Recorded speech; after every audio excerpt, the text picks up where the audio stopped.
রাজনৈতিক দলগুলোর সাথে আলোচনার অগ্রগতি আশাব্যঞ্জক নয় বলে মন্তব্য করেছেন জাতীয় ঐকমত্য কমিশনের সহসভাপতি অধ্যাপক আলী রিয়াজ। তিনি বলেছেন, আমরা স্বপ্ন দেখেছিলাম আবু সাঈদের শাহাদাত বার্ষিকীতে সবাই মিলে জুলাই সনদে স্বাক্ষর করব, কিন্তু বাস্তবে তা কতটা সম্ভব হবে তা নির্ভর করবে রাজনৈতিক দলগুলোর উপর। এর আগে গতকাল বিএনপি স্থায়ী কমিটির সদস্য সালাউদ্দিন আহমদ জাতীয় ঐকমত্য কমিশনের নিয়ত নিয়ে প্রশ্ন তুলেছেন।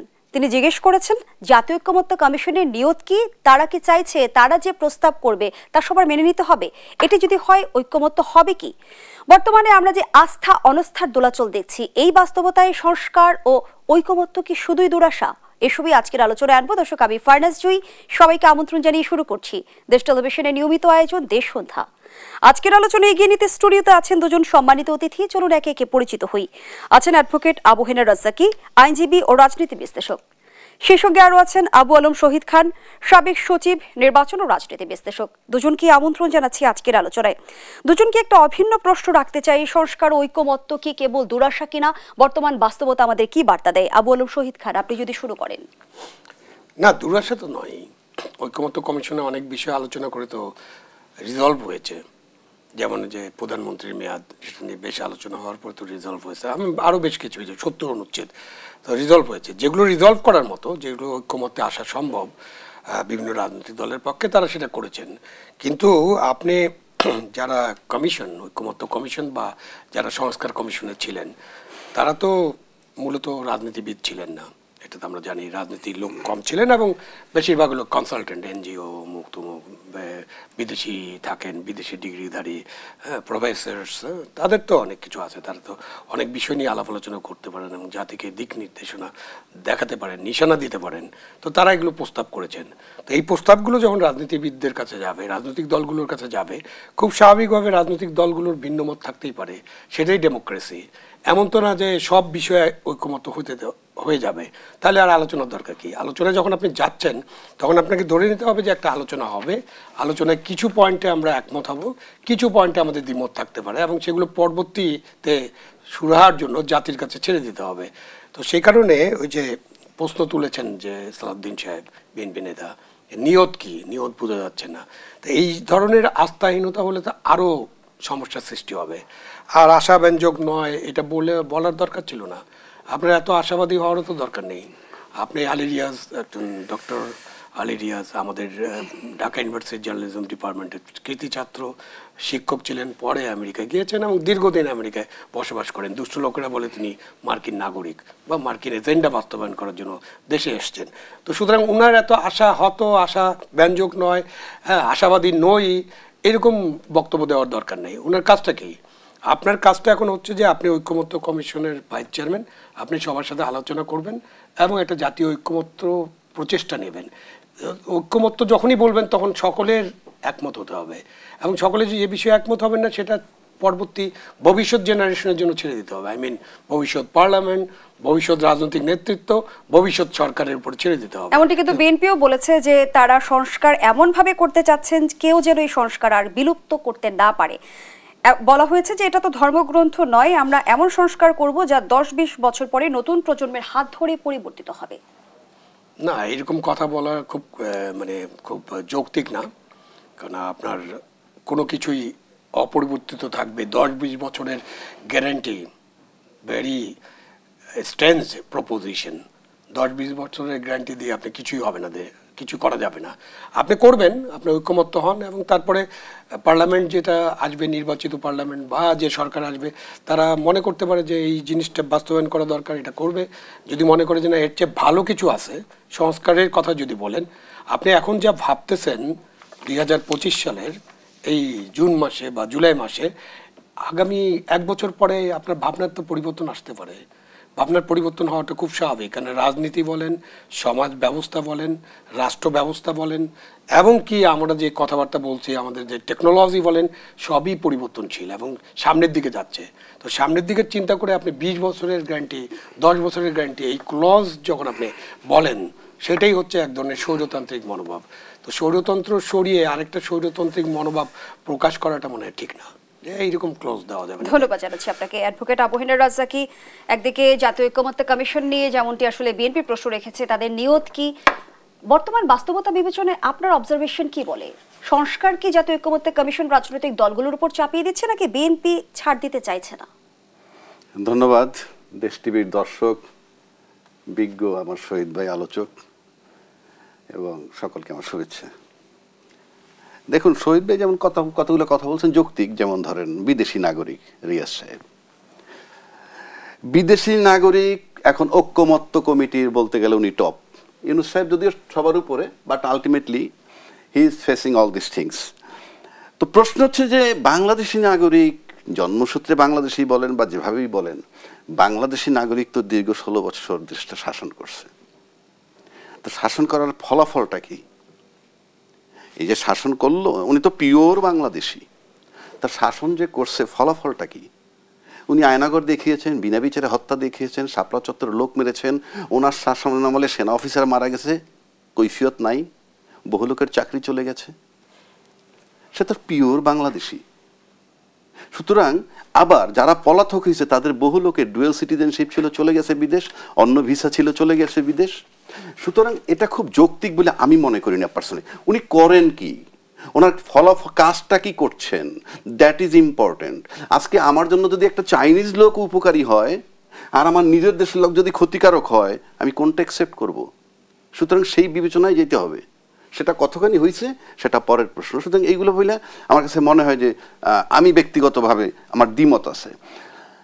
এরপরে আমরা আসেন যে রাজনীতিবিদ ছাড়া কিছু হচ্ছে না। আমরা তো রাজনীতিবিদ না, আমি আমার কথা বলছি, আমি বিশ্বাস করি উনিও রাজনীতিবিদ না, বাট আমরা তো টক শোতে বলে রাজনীতিবিদদেরকে অ্যাডভাইস দিই।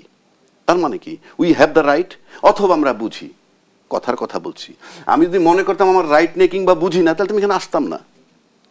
কাজেই রাজনীতিবিদ নই, আর রাজনীতিবিদদের যদি আমরা উপদেশ দিয়ে থাকি, কাজে যারা করতেছে কাজটা তারা যে পারবে না তারও কোনো গ্যারান্টি নেই, তারা পারতেও পারে। বাট ইউনূস সাহেব রাজনীতিবিদ না, তার দলও রাজনীতিবিদ না, মানে দল বলতে তার যারা কর্মকাণ্ড একদম পিওরলি রাজনীতিবিদ না। কিন্তু এখানে আসলো কিভাবে? এখানে আসলো কিভাবে? এটার দায়টা কার? এখানে আসার আগে তো রাজনীতিবিদ ক্ষমতায় ছিল। রাজনীতিবিদ ক্ষমতাতে তো আসলো কিভাবে? রাজনীতিবিদদের ব্যর্থতা। তার মানে এই না রাজনীতিবিদ হইলেই আপনি সব পারেন। তা নাহলে আমার দেশে যতবার সামরিক শাসন আসছে, জিয়াউর রহমানের শাসন বলেন, এরশাদ সাহেবের সামরিক শাসন বলেন, তার আগে তো সিভিল গভর্নমেন্টই ছিল। আপনি ফাঁকফোকর দিচ্ছেন কেন? আপনার একেবারে কমপ্লিট হইলে এরা ঢোকে কিভাবে? 111 আসলো কিভাবে? ইউনূস সাহেব বসলো কিভাবে? হাউ? ইউনূস সাহেবরা তো মঙ্গল গ্রহতে আসে নাই। আপনারা রাজনীতিবিদ ক্ষমতায় ছিলেন, তাহলে আপনারা রাজনীতিবিদ কি রাজনীতি করছেন যে তৃতীয় ব্যক্তি ঢুকতে পারে আর আমরা নির্বিকার তাকায় তাকায় দেখতেছি? কারণটা কি? ব্যর্থতাটা কার? টোটাল দায় রাজনীতিবিদদের। আজকে দেশের যে সিচুয়েশন সেটার দায় তাদের। আপনাদের কারণে তারা আসছে, ইউনূস সাহেবের কারণে XYZ আসে নাই, কিংবা সামরিক শাসকদের কে কেন্দ্র করে অন্য কেউ আসে নাই। আপনাদেরকে রাজনীতিবিদদের রাজনীতিকে কেন্দ্র করে জনগণ এবং রাজনীতিবিদদের ভিতরকার যে আচরণ বৈষম্য বা দ্বন্দ্ব, লড়াই, অন্যায়, অবিচার, সেই সুযোগে তারা আসছে। তাহলে রাজনীতিবিদরা কি রাজনীতি করেন? এখন পর্যন্ত তো কোনো গুলির অর্ডার আসে নাই, কোনো লোক। ত্রুটি যদি রাজনীতিতেই থেকে থাকে তাহলে রাজনীতি সংস্কারটা করবে কি? সেইটাই বলছি, রাজনীতি সংস্কার আপনার রাজনৈতিক দলকে যদি করতে দেন, সে তার দিক টানবে। এমন একটা লোককে দিতে হবে যে এটা করতেছে, আমাদের কোঅপারেট করতে হবে। যেমন এই বাংলাদেশের প্রথম একটা সরকার আমি দেখলাম, যেই সরকারটা একটা সিভিল গভর্নমেন্টের সরানোর পরে একটা পিওর সিভিল গভর্নমেন্ট দায়িত্ব নিছে, পিওর সিভিল। আবার পিকুলিয়ারিটি কি জানেন? বাংলাদেশের ইতিহাস না কোনো পৃথিবীতে আছে কিনা আমি জানি না, যে একটা সরকারের অর্ধেক হইল স্বৈরাচারের দোসর প্রেসিডেন্ট চুপ্পু সাহেব, শাহাবুদ্দিন সাহেব, আর এক পাশে হইলেন ইউনূস সাহেব। এই সরকার তো আমার জন্মের পরে দেখি নাই, পৃথিবীর কোথাও আছে কিন্তু তাও আমি দেখি নাই। লোকটা কাজ করবে কিভাবে? Civil government, pure civil. এর আগে 111 হয়েছে, এটা প্রত্যক্ষ না পরোক্ষভাবে আর্মি সরকার। কিন্তু এই একটা সরকার, এখানে কিন্তু কেউ দায়িত্ব নিছিল 3 দিনের জন্য, যে আমি দায়িত্ব নিলাম সমস্ত হত্যার, প্রতিটা হত্যার বিচার করব। কেউ কেউ বলে 5 থেকে 8 তারিখ পর্যন্ত সরকার ছিল না। It is wrong. Somebody took the responsibility, যে আমি দায়িত্ব নিলাম।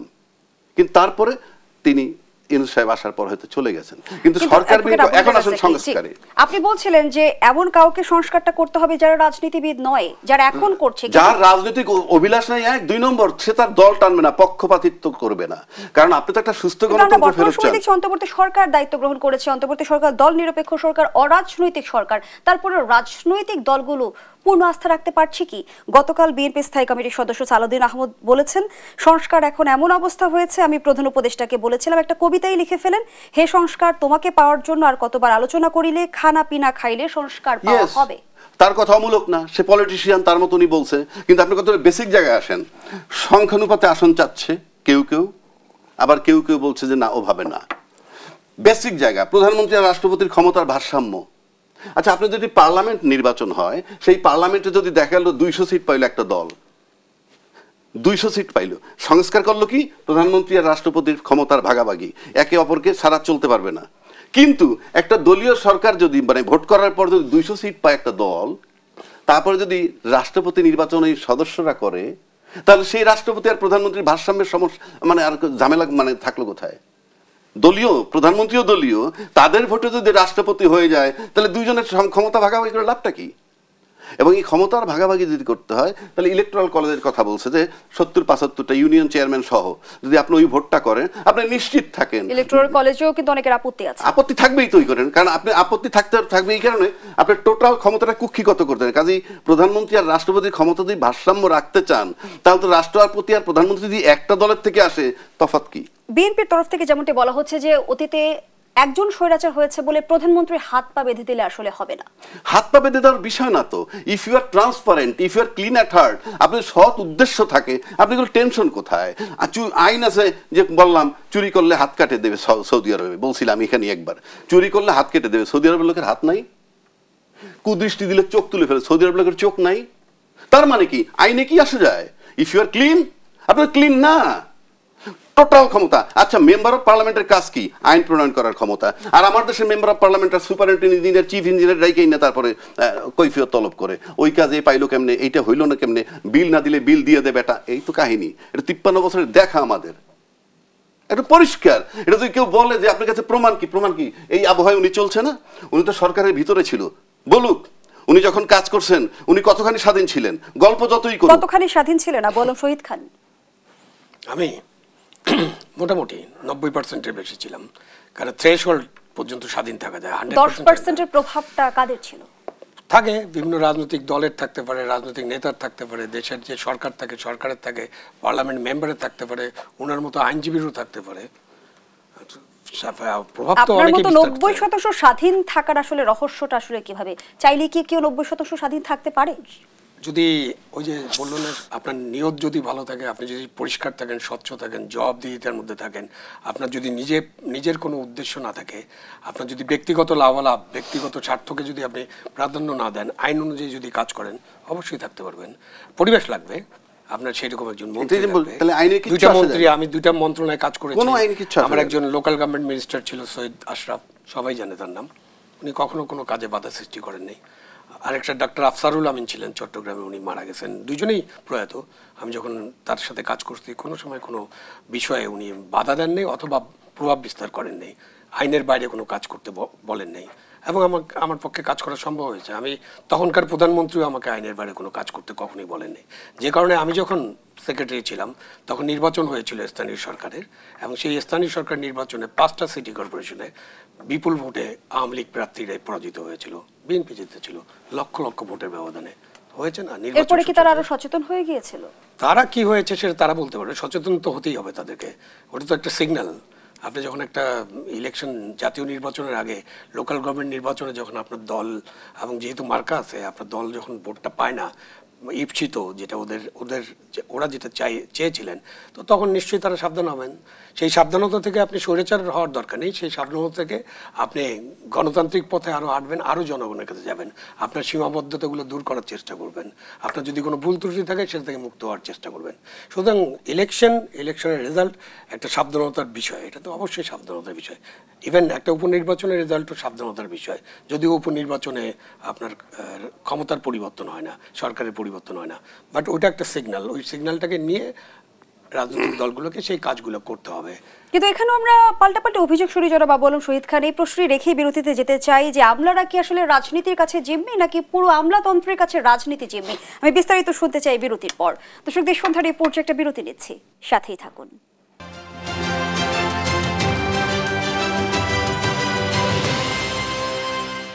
ফিরে এলাম, আপনারা দেখছেন দেশ টেলিভিশনের নিয়মিত আয়োজন দেশ সন্ধ্যা। আমরা আবারও ফিরছি আলোচনায়। জনাব আবু আলম শহীদ খান, যে আলোচনায় আমরা ছিলাম, আমলারা রাজনীতির কাছে জিম্মি না পুরো আমলাতন্ত্রের কাছে জিম্মি রাজনীতি, এই বিষয়টা আপনার কাছ থেকে বুঝতে চাই। না, এরকম প্রশ্নটা খুবই একটা বড় প্রশ্ন, এবং আপনি যেভাবে উত্তর চান যে ইয়েস নোতে তো এটার অ্যান্সার দেওয়া যাবে না। কেউ কারো কাছে জিম্মি না, জিম্মি থাকার কথা না। কারণ আমাদের প্রত্যেকটা জিনিসে যে উনি উকিল সাহেব আছেন, আমাদের অ্যাডভোকেট সাহেব, সিনিয়র অ্যাডভোকেট, তো ওনারা জানেন যে আমাদের দেশে আইন আছে, এখন আইন অনুযায়ী যে যার অধিক্ষেত্রে কাজ করবে, সুতরাং কেউ কাউকে জিম্মি করার প্রশ্ন আসে না। কিন্তু আমরা দেখি যে মাঝে মাঝে এই রাজনীতিবিদরা এরকম বলেন যে আমরা আমলাদের হাতে বন্দি বা জিম্মি, এটা সংসদে আলোচনা হয়েছে, বাট এরকম থাকার কোনো কারণ নেই। কারণ আমাদের যে বর্তমান ব্যবস্থা আছে, সেই ব্যবস্থায় সরকার যারা চালান তারাই ড্রাইভিং সিটে থাকেন, অন্যরা হলো তাদের অনুসরণ করেন, তাদের নির্দেশ মানেন। এখনও তাই হচ্ছে না। এখন যে অন্তর্বর্তীকালীন সরকার আছে, তো অন্তর্বর্তীকালীন সরকারের নির্দেশে সব কিছু পরিচালিত হচ্ছে না, তাতে তো আমলারা কোনো বাধা সৃষ্টি করতে পারছে না, বা বাধা সৃষ্টি করার কোনো সুযোগ নাই। সে হচ্ছে প্রজাতন্ত্রের কর্মচারী, জনগণের ট্যাক্সের পয়সায় তার বেতন ভাতা হয়, সুতরাং তার দায়িত্ব হচ্ছে জনগণের কল্যাণে কাজ করে যাওয়া। সেটা সে কতটা করতে পারে না পারে এটা নিয়ে বিতর্ক থাকতে পারে, কতটা পরিবেশ দিলাম আর কতটা নিজে খারাপ হলাম। আমরা তো নিজেরাও খারাপ হতে পারি, আবার রাজনীতিবিদরা আমাদের খারাপ কাজে লিপ্ত করতে পারে, বা সরকারের একটা চাপ থাকতে পারে, ওই চাপের মুখে অনেকেই ভেঙে পড়েন। তো সে কারণে এই জিম্মি হওয়ার বিষয়টা নাই। এটা সত্য যে আমাদের দেশে যে আমরা ইন্ডিপেন্ডেন্ট সিভিল সার্ভিস, আমি বারবার বলি, independent judiciary, independent police service, এবং আমাদের যে সাংবিধানিক প্রতিষ্ঠানগুলো আছে তাদের যে ইন্ডিপেন্ডেন্স, এটা আমরা রাখতে পারিনি, করতে পারিনি, ইচ্ছা করে করিনি অথবা করতে ব্যর্থ হয়েছি। এবং আমরা তো দেখেছি নির্বাচিত সরকার দেখেছি, অনির্বাচিত সরকার দেখেছি, সামরিক শাসন দেখেছি, কেউই আমরা এগুলোকে করতে পারি নাই। তো সেগুলো করতে হবে, সেগুলোই সংস্কারের প্রধান ইস্যু হওয়া উচিত। এবারও কিন্তু সংস্কারের প্রধান ইস্যু হওয়া উচিত। এনসিসির একটা গঠনের একটা প্রস্তাব ছিল, কিন্তু এখনো কিন্তু রাজনৈতিক দলগুলো ঐকমত্যে পৌঁছাতে পারেনি। সেইটা তো আপনি ন্যাশনাল যে কাউন্সিল করবেন, সেই কাউন্সিলের ব্যাপারে রাজনৈতিক দলের তো ঐকমত্যে পৌঁছতে হবে। আপনি কি ধরনের কাউন্সিল করবেন, তার কি ক্ষমতা থাকবে, কি প্রস্তাব করছেন, অবশ্যই এটা নিয়ে আলাপ আলোচনা হতে হবে। তো আপনি অনেক সংস্কার আছে, কয়েকটা সংস্কার নিয়ে আলোচনা হয়, বাট অনেক সংস্কার নিয়ে তো আলোচনাই হয় না। আপনি শিক্ষার কোনো সংস্কারই তো নাই, স্বাস্থ্যক্ষেত্রে কোনো সংস্কার নিয়ে আলোচনা হয় নাই, আপনার আইন সংস্কারের তো কোনো আলোচনাই হচ্ছে না দেশে, তাই না? কিছু কিছু আইন সংশোধন হচ্ছে অবশ্যই। তো আপনি অনেক বিষয় আছে যেগুলো আরও ভালোভাবে করা যেতে পারতো, এবং যেটার জন্য এরকম রাজনৈতিক ঐক্যমত্য দরকার হতো না। প্রয়োজনীয় বিষয়গুলো বাদ দিয়ে আমরা অগুরুত্বপূর্ণ বিষয়গুলো নিয়ে আলোচনা করছি না, খুব গুরুত্বপূর্ণ বিষয় নিয়ে আলোচনা করছি, মানে বেশি গুরুত্বপূর্ণ বিষয় নিয়ে আলোচনা করছি, বাট আরও অনেক প্রয়োজনীয় বিষয় আছে যেটা জনগণকে টাচ করে, সেখানে আমরা খুব একটা আলোচনা করছি না। জনগণের অর্থনৈতিক উন্নতি, আইন শৃঙ্খলা পরিস্থিতির উন্নতি, জনগণের চাকুরির ব্যবস্থা করা বা কর্মের ব্যবস্থা করা, এইসব বিষয়ে আমরা একটু কম আলোচনা করছি। এইসব আলোচনা নেই। আলোচনা তো ওই যে আছে, আপনি তো আলোচনা দেখছেন। আমরা রাজনৈতিক ঐক্যমত্য করার চেষ্টা করছি কি কি বিষয়, সংবিধানে কি কি পরিবর্তন আনতে হবে, প্রেসিডেন্ট এবং প্রধানমন্ত্রীর পাওয়ার শেয়ারিং কিভাবে হবে, দ্বিতীয় কক্ষ করা যায় কি না, 70 অনুচ্ছেদ, এবং তারপরে যে আপনি ন্যাশনাল একটা কাউন্সিলের কথা বললেন সেটা, এবং এরপরে প্রপোর্শনাল রিপ্রেজেন্টেশন একটা নিয়ে আলোচনা হচ্ছে। তো এই সবগুলো আলোচনায় কিন্তু মূলত রাষ্ট্র কাঠামো এবং রাজনীতির সাথে সম্পর্কিত। কারণ একটা সরকার কিন্তু এই রাষ্ট্র পরিচালনার পাশাপাশি জনগণের অনেক কাজ করতে হয়, রেগুলার অনেক কাজ আছে, সেই কাজগুলোতে তো মনোযোগী হতে হবে। তো এখন ধরেন ইউনূস সাহেবের সরকার যেহেতু রাজনৈতিক আলাপ আলোচনায় এত ব্যস্ত থাকছেন বা রাখা হচ্ছে তাদেরকে, তারা হয়তো অন্য কাজে তো গুরুত্ব দিতে পারছেন না। এই যে এনবিআরে একটা অচল অবস্থা চলছে কতদিন যাবৎ, আজকে তো টোটাল শাটডাউন, এবং আজকেও একটা আলোচনা হবে। তো এই যে আলোচনা এবং টোটাল শাটডাউন মানে কি, 2,500 কোটি টাকা আপনার রাজস্ব আয় হওয়ার কথা প্রতিদিন, সেটা বন্ধ হচ্ছে। হয়তো এটা আদায় হবে, কিন্তু এটার জন্য যে ব্যবসায়ীরা যে তাদের মাল খালাস না হওয়ার জন্য তাদেরকে যে টাকা ওখানে গুনতে হবে, কারণ আপনার বন্দর তো ছাড় দেবে না। তো এই যে টাকাটা তাদের নষ্ট হবে, এবং টাকাটা তারা যে জিনিসপত্র ঠিকমতো আনতে পারলেন না, তার যে ব্যয় বেড়ে গেল, সেটাকে তো জনগণের উপর দিয়ে যাবে। তো জনগণের মঙ্গল চিন্তা করে তো এই বিষয়গুলোতে খুব দ্রুত নেগোসিয়েশনটা কমপ্লিট করতে হবে। আপনি একটা ব্যক্তির ব্যাপারে এখন পর্যন্ত গত 70-80 বছরে এনবিআর এর চেয়ারম্যান সরাইতে হবে এই আন্দোলন কখনো হয়নি। আচ্ছা, যদি এই আন্দোলন হয়ে থাকে, মনে করেন এটা একটা অন্যায্য আন্দোলন, হতে পারে যে এটা অন্যায্য বা ন্যায্য যেটাই থাকুক, আমরা আন্দোলনের ফান্ডামেন্টালস নিয়ে যদি আলোচনা না করি, তো একটা ব্যক্তি তো আর বাংলাদেশে এক ব্যক্তি তো একেবারে উনাকে ছাড়া চলবে না এরকম নয়। এনবিআর চেয়ারম্যান করার জন্য আরও 50-100 জন থাকতে পারে।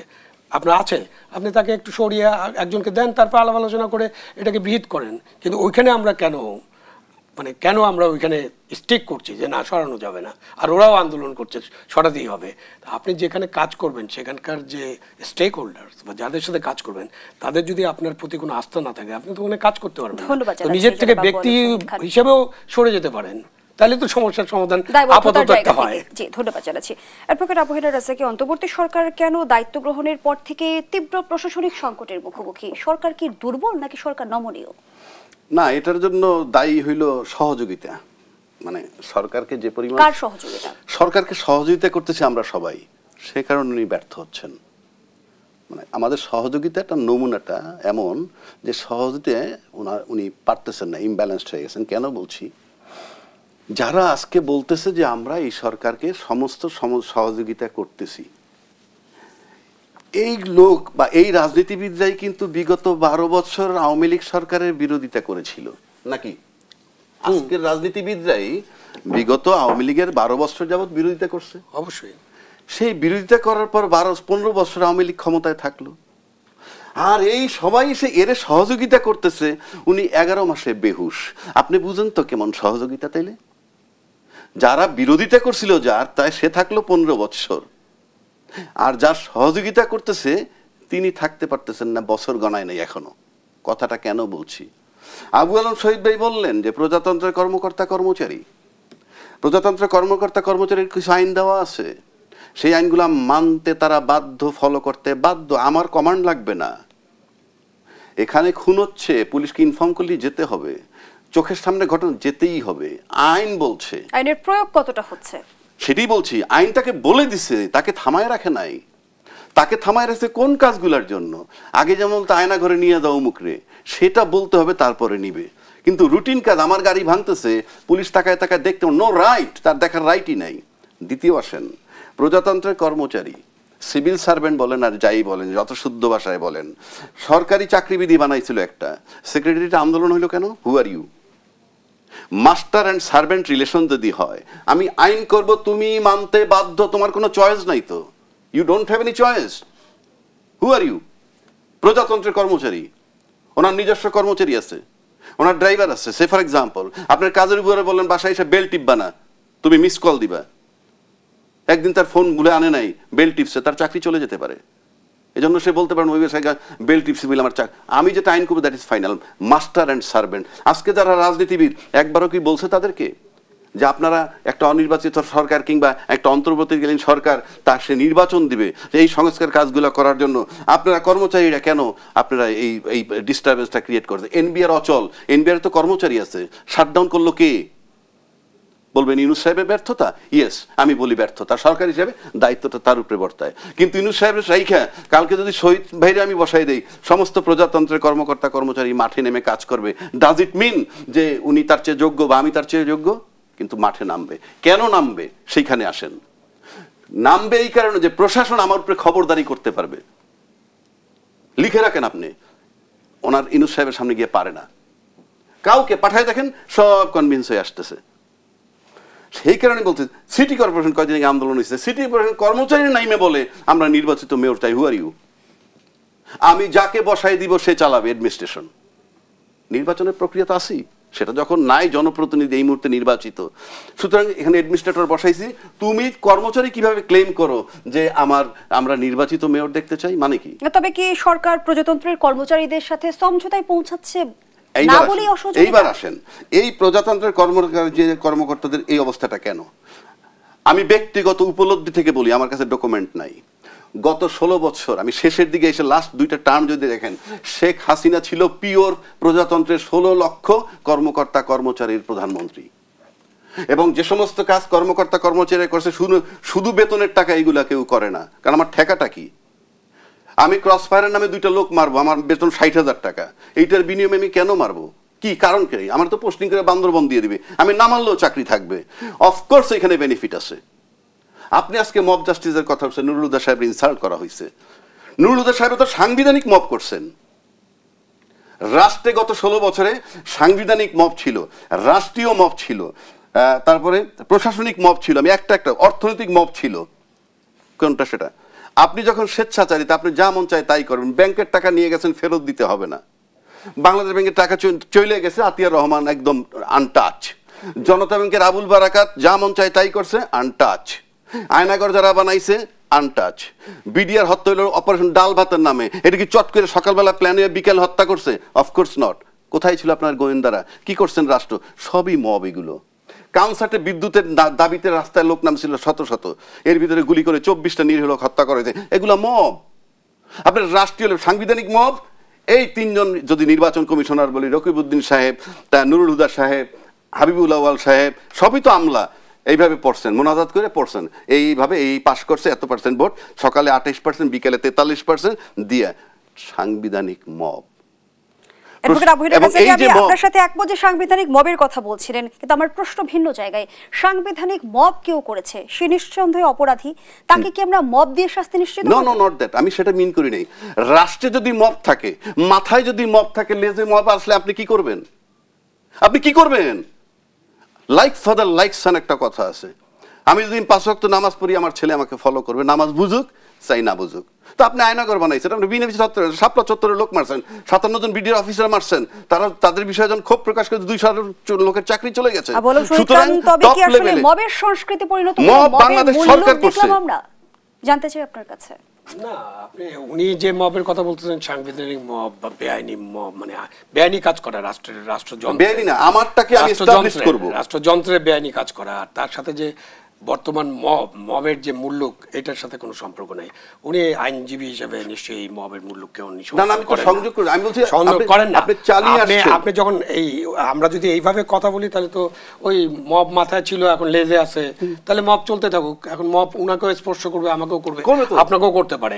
সুতরাং আপনি যদি যদি দেশে স্বাধীনভাবে বসবাস করতে চান, আপনি যদি আপনার রাইট নিয়ে, সিটিজেন রাইট নিয়ে বসবাস করতে চান, আপনি অন্যায় করলে আপনার বিচারে সোপর্দ হবে। হচ্ছে কি, আমরা কিন্তু গণঅভ্যুত্থানের পরও দেখেছি নারী বিদ্বেষী একটি পক্ষ গড়ে উঠেছে।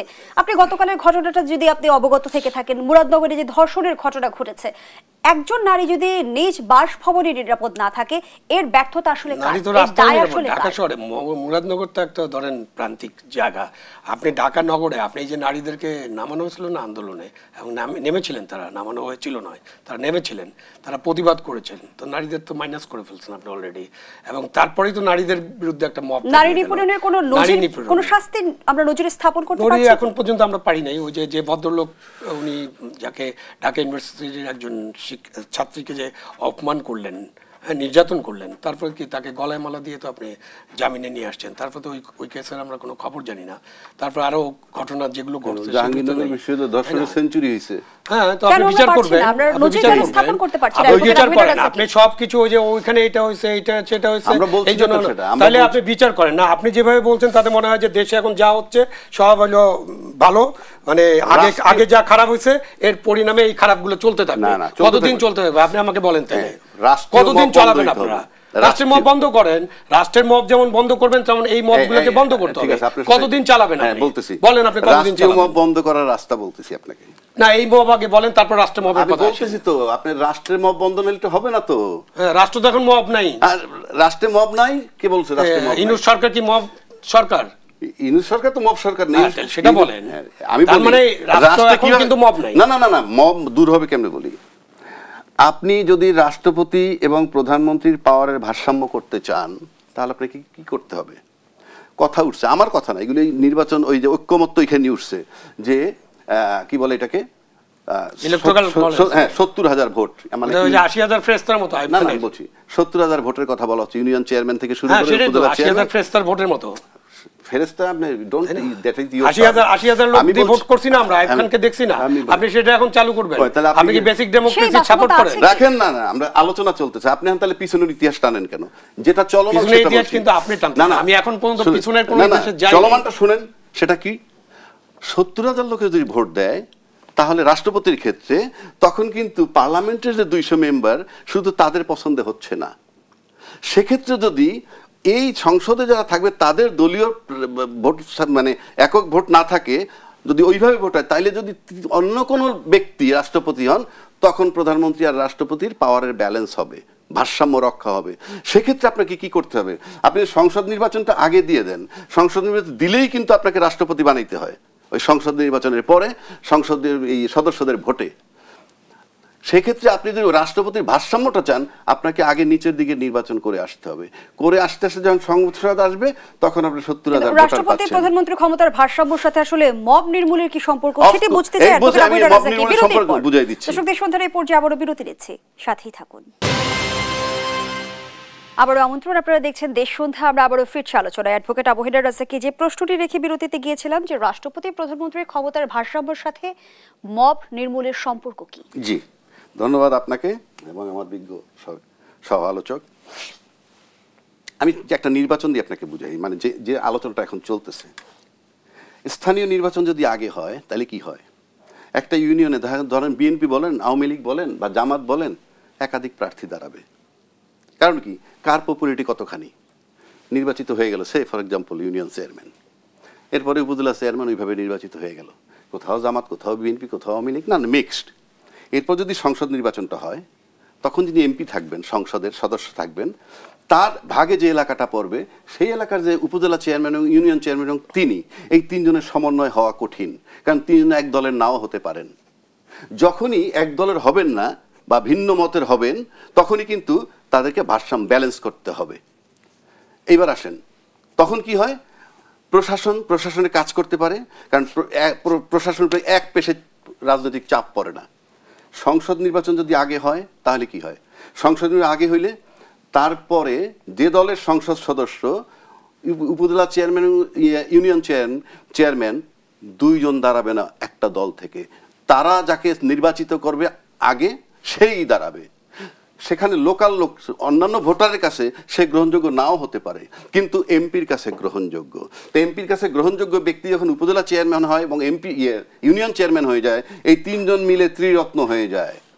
এবং এই তিনজনের সিদ্ধান্তর বাইরে তাদের এলাকায়, তার অঞ্চলে কিছুই হয়নি। আমরা দীর্ঘকাল কাল ধরে দেখে আসতেছি। প্রশাসন তখন মুখে আঙ্গুল দিয়ে বসে থাকে। অর্থাৎ এই 300 এমপি তখন হয়ে যায়, বাংলাদেশটাকে 300 টুকরা করলে 300 এমপি 300 মব জগতের মালিক হয়ে যান, যদি সংসদ নির্বাচন আগে হয়। কারণ তাইলে পরে ওই এমপি, উপজেলা চেয়ারম্যান, ইউনিয়ন চেয়ারম্যান তার পছন্দ মতো হবে। আর যদি ওইগুলো আগে হয়ে যায়, এটার আগে, এই তিনজনের সমন্বয় একমত হওয়া খুবই ডিফিকাল্ট। সুতরাং মব শেষ হওয়ার এটাও একটা মাধ্যম। নাম্বার 1, মব তখন কমে যাবে, লিখে রাখেন। 2, আপনি যখন এই রাষ্ট্রপতি নির্বাচনটা যদি ওই ইলেকট্রাল ভোটের মাধ্যমে এই 70,000 লোকের ভোট দিয়ে করেন, তখন অবশ্যই একই দলের দুইজন হওয়ার চান্স খুবই কম। তখন যদি প্রধানমন্ত্রী আর রাষ্ট্রপতি পাওয়ার ভারসাম্য থাকে, সেখানে আপনার মব কমবে, কোনো সন্দেহ নাই। তৃতীয় আরেকটা জায়গায় বলে দিচ্ছি, একটা বলে দিই, লাস্ট কথাটা বলে দিই। 18 বছরের ভোটার বাংলাদেশে উন্নত বিশ্বে আছে, সবাই বলবে। উন্নত বিশ্বের ছেলেরা মেয়েরা কিন্তু 18 বছর পরে স্বাধীন, তাদের মতো করে তারা চলে, তাদের লাইফস্টাইল তাদের কাছে। আর আমার দেশের 18 বছরের বাচ্চা কিন্তু, এটা দ্বিমত হইতে পারে সবার, সে কিন্তু মা বাবা ধমকায় পড়তে বসায়, তারপরে স্কুল কলেজে নিয়ে আসে, সে জানেই না এমপি ইলেকশনে কাকে ভোট দিবে, অথচ তার ভোটে আইন প্রণয়নকারী তৈরি হচ্ছে, যে জানে না কাকে ভোট দিবে, যে তার নিজের দায়িত্ব নিতে পারতেছে না, নিজে বাপের হোটেলে খাচ্ছে, মায়ের অধীনস্থ, টিচার মারে, মা মারে, সে যায় ভোট দিতে, বাসার থেকে বলে দিল রাজ্জাকিরে গিয়ে ভোট দিও, ভোট সেন্টারে যাওয়ার পর দেখলো আরেকজনে বলতে ওরে ভোট দিও, ওর তো নিজস্ব চিন্তাই নাই। নাম্বার 1। নাম্বার 2, আমাদের দেশে যে ভোট সেন্টার দখল হয়, সেই দখল করার কাজে নিয়োজিত হয় এই 18 থেকে 25 বছর বয়সের লোকগুলো সব জায়গায়। সুতরাং আপনি বিবেকবান লোক হিসাবে যদি ভোট চান, আমার ভোটার কমুক, আমার ভোটার 4 কোটি হোক, কিন্তু 40 বছর বয়স যদি হয়, তার একটা পরিপূর্ণতা আসে, হি ক্যান চুজ। এই যে 18 বছরের বাচ্চাটাকে এখনো স্বাধীনতা নাই, বলেন না আপনার 18 বছরের মেয়ের বাচ্চারে উনি কি করে? সে কি বোঝে? বাংলাদেশে এমপি ইলেকশন হইলে আইন প্রণয়ন করবে মমতাজ, সে জানে এই দেশে তো আইন প্রণয়ন করছে মমতাজ। 2 নম্বর, সংবিধান একটা মারাত্মক চেঞ্জ, 100% মূর্খ লোক এমপি হওয়ার জন্য সংবিধান অ্যালাউ করে। আর লাস্ট কথা বলে দিচ্ছি, আপনারা যে বলতেছেন ইউনূস সাহেব বলছিলেন অল্প সংস্কার হলে ডিসেম্বরে নির্বাচন, বেশি সংস্কার হলে জুনে নির্বাচন বলছিলেন। এখন ডিসেম্বর থেকে মধ্য ফেব্রুয়ারির মধ্যে পার্থক্য মাত্র ৪৫ দিন। তাহলে উনি কোন ইয়েতে সংস্কার করবেন এই টাইমটার মধ্যে? মানে অল্প নাকি পুরো? ফেব্রুয়ারি মাঝামাঝি গেলে নাম্বার 1।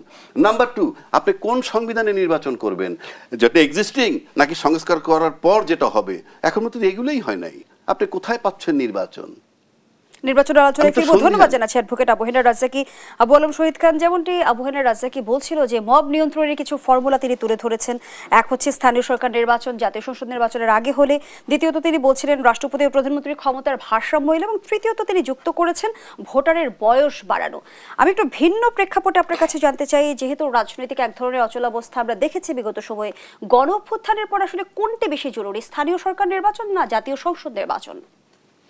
না, এটা নিয়ে তো আপনার বিতর্ক থাকতেই পারে যে স্থানীয় সরকার নির্বাচন আপনি আগে করবেন বা জাতীয় সংসদ। এবং হিস্টোরিক্যালি কি দেখা যায়, আইয়ুব খান, জেনারেল জিয়া, জেনারেল এরশাদ, তাদের কোনো দল ছিল না, তখন তারা স্থানীয় সরকার নির্বাচন আগে করছিলেন। ওই স্থানীয় সরকার নির্বাচন আগে করলে দল বানাতে সুবিধা হয়, দলের শক্তি বাড়াতে সুবিধা হয়। সুতরাং ওই ফাঁদে তো যে রাজনৈতিক দল অভিজ্ঞ তারা তো পা দেবে না, সুতরাং সেই জন্য তারা এটা বিরোধিতা করছেন। ডক্টর ইউনূস তো 18 থেকে 17 করতে চান, উনি 40 করতে চান। এগুলো আলোচনা হতে পারে, বাট এগুলো হলো বাদ কি বাদ হবে, 18 থাকবে অথবা 17 হবে। ডক্টর ইউনূস যেমন চান সেরকম হতে পারে, বাট ওনার ওই 40 কখনই হবে না, এই বাংলাদেশে হবে না। তো এটা একটা আমরা আলোচনা আশা করি।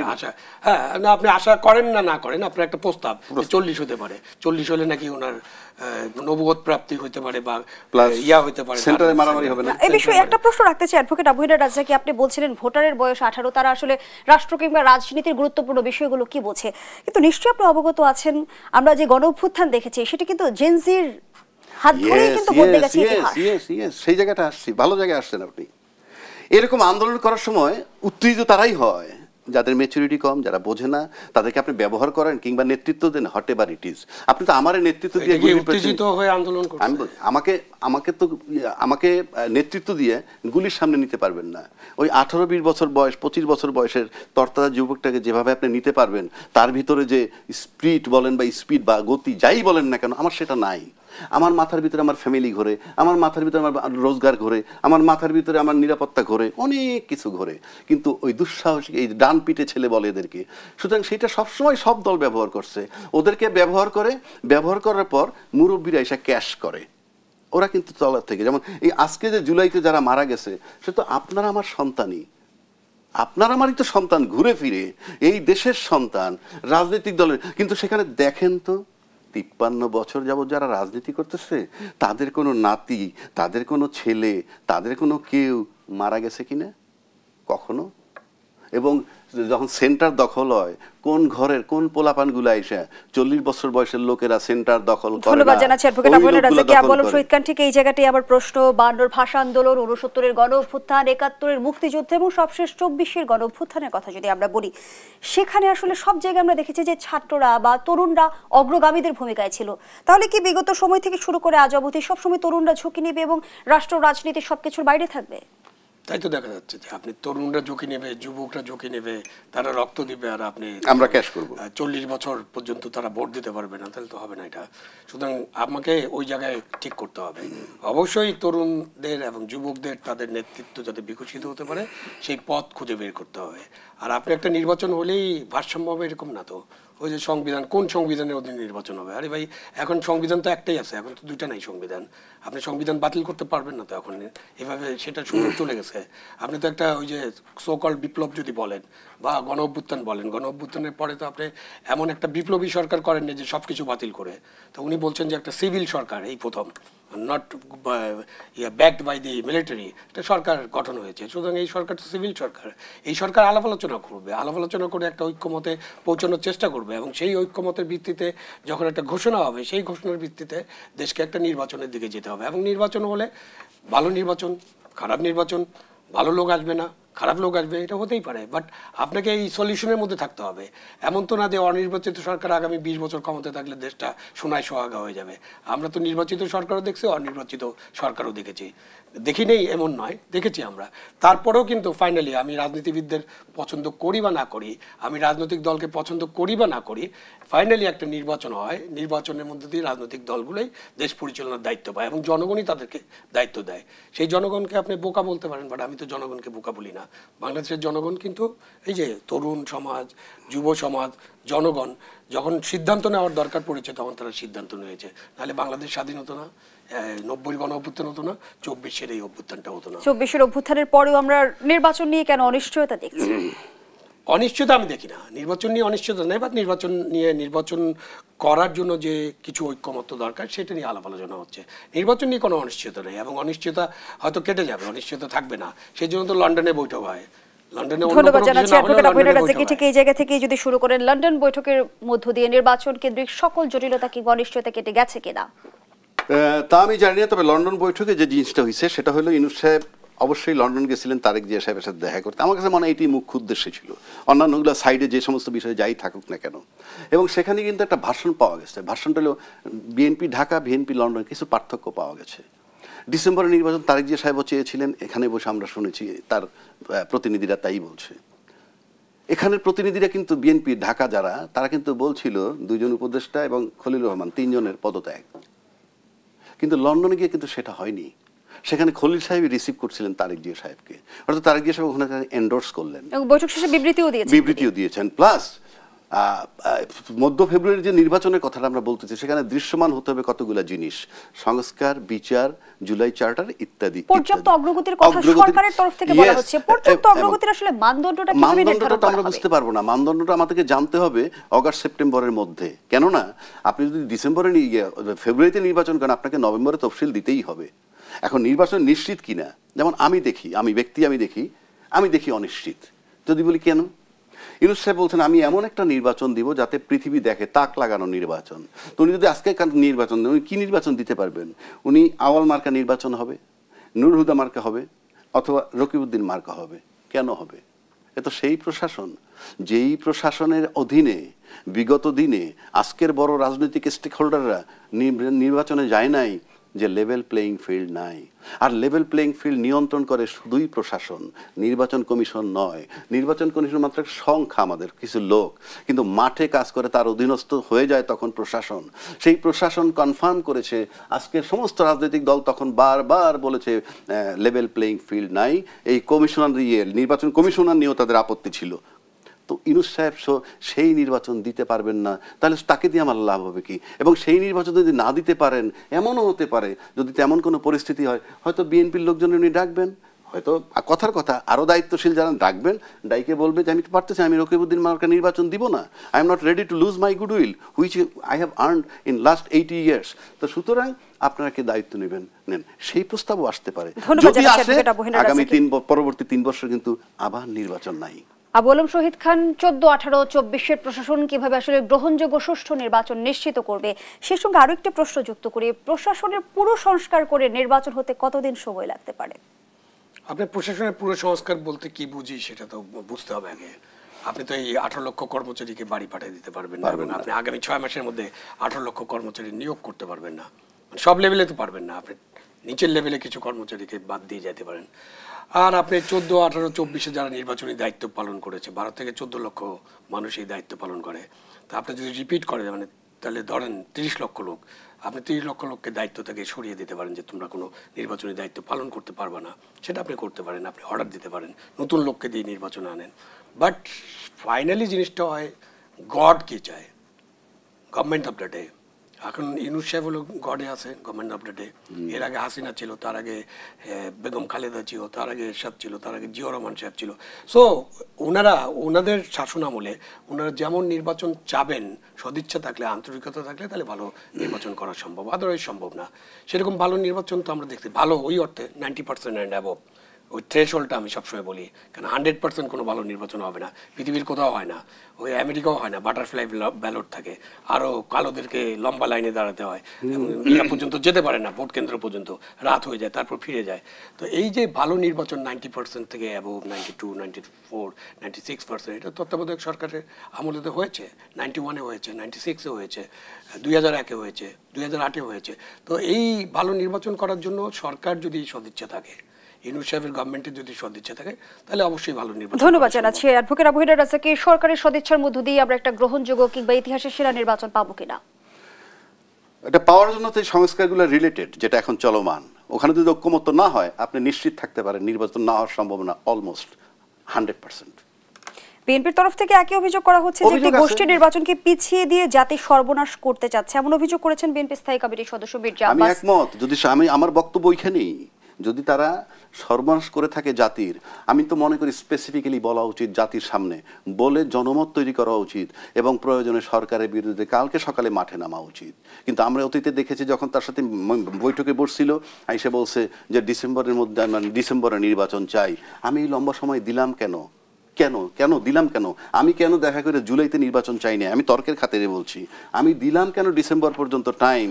আর এখন পর্যন্ত স্পেসিফিক আমরা কিছু করতে পারি নাই কেন? খলিলুর রহমান সাহেবের পদ, যদি তারা দেশের জন্য মারাত্মক ক্ষতিকর হয়, আমরা তাকায় তাকায়, রাজনীতিবিদরা যারা দায়িত্বশীল তারা তাকায় তাকায় দেখবেন কেন?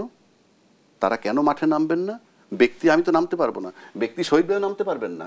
আপনি যদি মনে করেন রাজনৈতিক দল দেশটার কাঠামো নিয়ন্ত্রণ করে, একটু আগে বলছি রাজনৈতিক দলের কারণেই কিন্তু মার্শাল্লাহগুলো আসছে, রাজনৈতিক দলের কারণেই কিন্তু সেই 111, আর রাজনৈতিক দলের কারণেই ইউনূস সাহেব।